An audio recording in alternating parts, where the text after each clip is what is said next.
Mid-morning arrives the same way most weekdays do. The office kitchen hums with the soft click of the microwave door, the low murmur of two coworkers debating whose turn it is to buy creamer. Today, the space feels thinner somehow, fewer people lingering, so the impulse to step outside for air arrives without debate.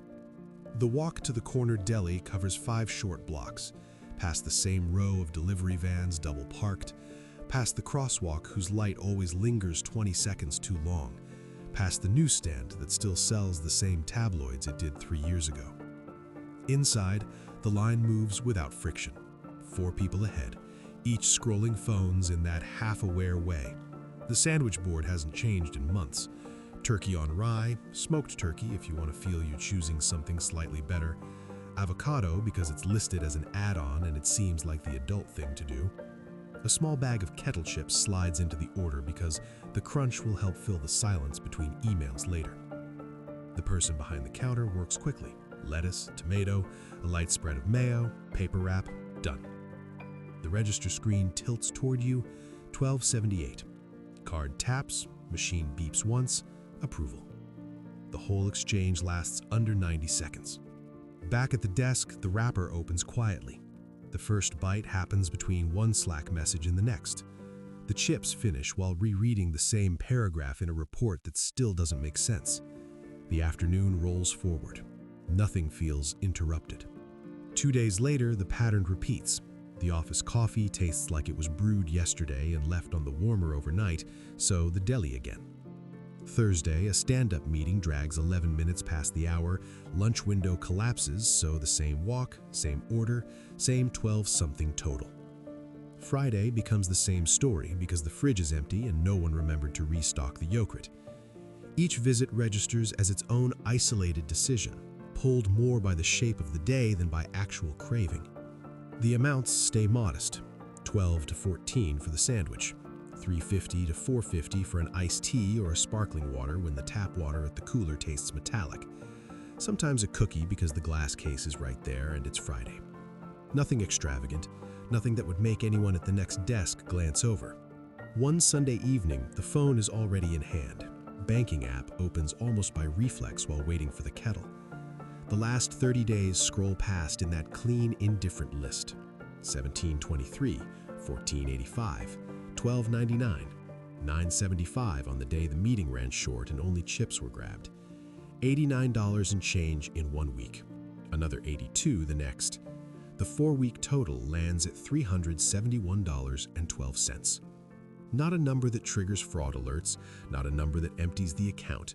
Just a number that now exists beside the rent line item, beside the auto insurance draft, beside the streaming bundle that renews at 3 a.m. on the 1st of every month. The account balance never crosses into yellow.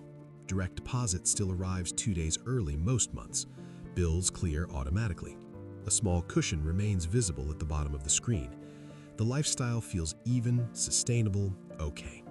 No dramatic shortfalls, no urgent conversations about cutting back. Yet those $371 came from the same finite monthly inflow that was, at some unspoken level, meant to do more than simply maintain the present equilibrium. A few $100s a month, taken in bites of 12 and 15, becomes territory that could have belonged to something else. An extra $150 toward the mortgage principal that would shave months or years off the back end. An automatic transfer to the brokerage account that buys more shares of the index fund every 4th Friday without ever being noticed. A slightly thicker emergency fund that would let someone sleep through a surprise car repair instead of running mental arithmetic at 2 a.m. Not flashy destinations, just quiet redirection, the kind of movement that only shows up after years, not weeks. What keeps the pattern going isn't hunger or even convenience in the strict sense. It's the frictionless moment of the tap itself. Card meets reader, green checkmark appears instantly. No PIN, no waiting for authorization, no mental subtraction required. Each approval lands like a tiny reassurance. This is handled. This doesn't disrupt anything. This is still within bounds. The speed and certainty of the transaction become their own comfort. They draw a soft boundary around the day, a perimeter that says resources are liquid enough to absorb whatever small demand the schedule throws up. Affordability becomes permission. Permission turns repetition into habit. Habit turns into background. Background turns into normal. And normal stops being examined. People whose monthly inflows leave behind a noticeably thicker margin might stand at the same deli counter and register the moment differently. Not as deprivation or virtue, but simply as one path among several. They might have packed last night's leftovers in a glass container, rice, roasted vegetables, a piece of chicken, that reheats in 2 minutes in the break room microwave. Or they might grab the $4 yogurt parfait from the office fridge on lighter hunger days.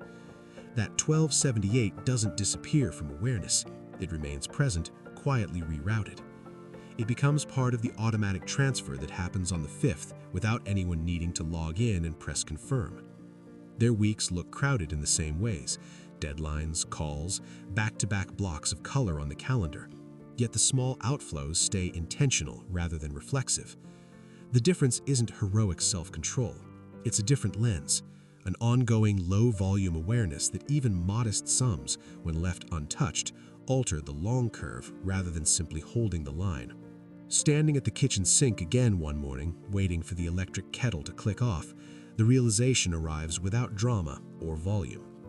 These transactions are affordable. They always were. And because they are affordable, they keep happening.